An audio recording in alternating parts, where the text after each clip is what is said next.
Parashat Vaïchi, dernière paracha du Chumash Bereshit. Et Vaïchi, ça veut dire vivre, vivre de manière authentique, de manière profonde, de manière éternelle. Et c'est à ce moment-là que Yaakov Avinu bénit ses enfants, leur donne des brachot. Quel est le sens de ces brachot? Que veut dire une bracha? Bracha veut dire attirer, dévoiler un potentiel déjà existant.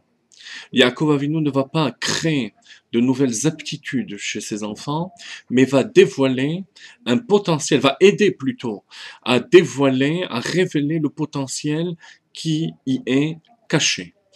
C'est la raison pour laquelle lorsque Ménaché et Ephraïm se trouvent devant lui et qui fait passer Ephraïm en premier, alors que Yosef veut que Ménaché, qui est le Bechor, qui est le premier-né, reçoive les bénédictions de la main droite, Yaakov Avinu lui dit qu'il ne peut pas faire autrement, parce que potentiellement Ephraïm est supérieur à Ménaché. Et nous allons choisir parmi tous les enfants de Yaakov, Dan, la tribu de Dan. Dan Yadin Amo Keachad Shifte Israël. Dan, c'est la notion de jugement, le potentiel de volonté de s'annuler à la justice, au jugement du Shulchan Aruch d'Akadosh Baruch Hu, la volonté de Dieu. C'est ce qu'on accepte, c'est ce qu'on appelle Kabbalat Ol Malchut Shamayim, la soumission au joug divin, l'acceptation du joug divin. Et ça peut paraître être une attitude simpliste de ne pas mettre en avant son intelligence, ses émotions, dans le monde surtout, dans le monde où on se trouve, c'est entièrement la personnalité de l'individu qui est mise en avant dans le judaïsme, dans la Torah, chez les enfants de Yaakov Avinu, puisque chacun d'entre nous avons une partie, je dis bien une partie de la neshama, de l'inspiration de chacun des fils de Yaakov. Ainsi qu'on voit, lorsque Yaakov Avinu bénit ses enfants, à la fin, Kelalam beyachad, il les a englobés ensemble.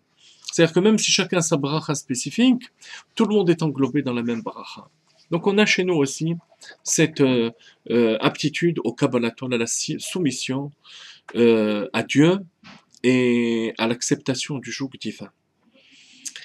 Non seulement qu'on a cette faculté, mais cette faculté de soumission à Dieu est la plus importante.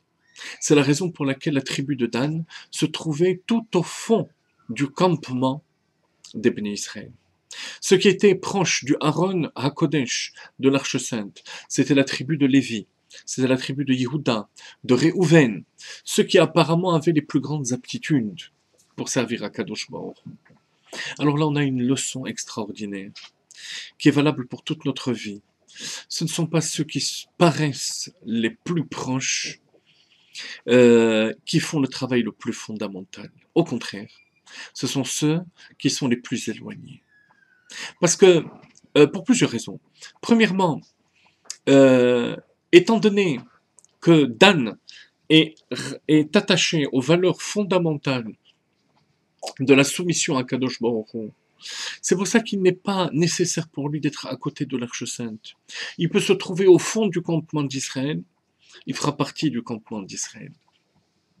Ensuite, il y a une deuxième raison, c'est que s'il est au fond du campement d'Israël, c'est qu'il a la capacité de rattraper tout ce qui est perdu chez le Ham Israël. Et c'est ce que nos Chachamim disent au sujet de la tribu de Dan. Mais Asef lechol hamachanot, c'est lui qui ramassait tous les objets qui étaient perdus et qui les rendait à leurs propriétaires.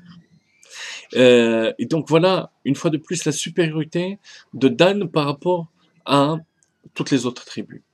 Et le troisième point, je rappelle, le premier étant que malgré l'éloignement, il est toujours relié au clan d'Israël. Deuxième point, c'est qu'il restitue les pertes, les objets trouvés au clan d'Israël. Et le troisième point, c'est justement cette capacité à se soumettre à Kadosh Baruch Hu, alors qu'il ne voit pas le devant de la scène, le Aaron HaKodesh. Et cette soumission à Kadosh Baruch Hu est fondamentale pour nous. Dan Yadin Amo. Parce que la compréhension, l'intelligence, les sentiments ont beau être très forts chez l'individu, ils sont toujours limités. C'est toujours limité. Et il y a cet arrière-goût de, d'éphémère, de temporaire, qui reste chez l'individu lorsqu'il sert Dieu uniquement par l'intellect et les sentiments. Alors que lorsqu'il est soumis à Kadosh Baruch Hu, il fait ce qu'il faut faire. Il y a une dimension d'infini qui s'installe dans sa vie. C'est la valeur de Dan. La Gemara dit dans Psachim d'Avdalet, qu'il y avait un homme qui disait toujours Dono Dini. Pour chaque chose, il demandait à ce que on lui dise quelle est la loi, de quelle manière faut-il juger, de quelle manière le Shulchan Aruch juge. Et nos maîtres dirent que probablement que cette personne vient de la tribu de Dan. C'est ce trait caractéristique de vouloir accomplir non pas ce que on veut nous accomplir, mais ce que le Shulchan Aruch, ce que Dieu veut, qui est la caractéristique de la tribu de Dan, et c'est ce qui lui permet de transmettre les trois qualités qu'on a citées tout à l'heure à l'ensemble du clan d'Israël. Je rappelle ce côté illimité de la tribu de Dan, de Kabbalatol, de cette force de soumission à Kadosh Baruch Hu, et les fondamentaux. Savoir que les fondements du judaïsme et de la Torah sont là. Et une fois qu'on a cette qualité de la tribu de Dan, alors tout le reste du clan d'Israël peut avancer dans le désert jusqu'à rentrer en Eretz Israël. Shabbat Shalom.